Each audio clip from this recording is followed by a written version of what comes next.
and with only 2 water sources, the toilet and the kitchen sink.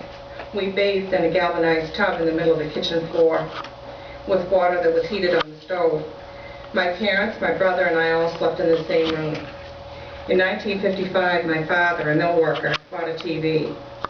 Both my brother and I had had our tonsils out that year. The TV was to preserve my mother's sanity with 2 recovering kids. And I still wonder how many extra shifts my father pulled to pay for that TV. I never knew we were poor. Didn't have any idea. I didn't notice any difference between myself and my friends until I was a little bit older. Their clothes were store-bought and mine were handmade. Their houses were bigger and they had their own rooms. None of that made any difference.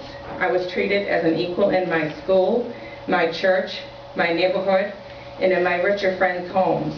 That was community. My father worked from the time he was 15 to support family. As hard as he worked, my parents struggled early on. Sometimes my very proud father needed financial help.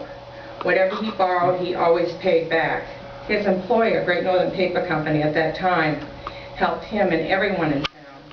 When a worker was going to build a house, they loaned the heavy equipment and they dug the hole for the foundation. Then if you came up with a few 6-packs of beer, a work crew, usually neighbors and friends and co-workers, showed up to set the foundation. With the help of family, friends, Great Northern Paper Company, and community, without their help, my parents never would have been able to build a proper home for my family. When he became financially stable, he gave back. He helped my brother's families and mine, and he gave generously through church charities. I watched and I learned from my father that we as a family and part of a community took care of each other. My parents taught me that the disabled, sick, old, poor, and others were not cast out, sneered at, disparaged, or considered lesser human beings. That's how I grew up. We learned that we work for what we have, and then when we are able, we share with those who are unable to work or who cannot make it with what they do earn. These are lessons our state government could use right now. My father was a lot wiser than I gave him credit for when I was younger. I took my father's lessons into my career.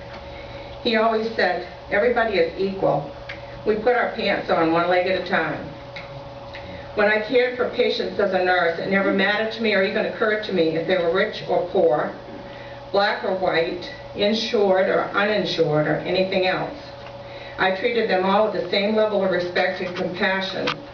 Also, when I started my career, there was a lot more mutual loyalty between hospital employees and employers. The hospitals took care of their own employees, much like Great Northern Paper Company did. My question is, what's happened to all of us? Please, as you go forward with our state budget, don't cultivate the growing wedge between the rich and the poor. Don't pit our cities against the rural, smaller communities and the cities against the smaller rural communities, or northern Maine against southern Maine. Don't widen the divide between workers and employers or corporations. Don't sacrifice what we have built and preserved, the infrastructure, safety and social services, schools, libraries, communities, and the beauty of our environment. Don't force me out of my home that my husband and I just paid off on January 1st. It's finally ours after 25 years. But if the property taxes go up much higher in Bangor, home ownership could be difficult. Don't throw anyone to the curb.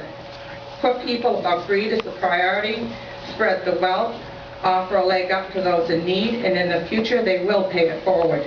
Real Mainers are proud and we care about each other. Hatred, discrimination, and division will not be tolerated here.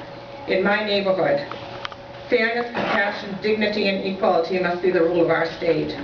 Maine has a beating heart, and it is a community where nobody and nothing we have worked for is disposable. Thank you so much. Thank you for being here. Linda Jean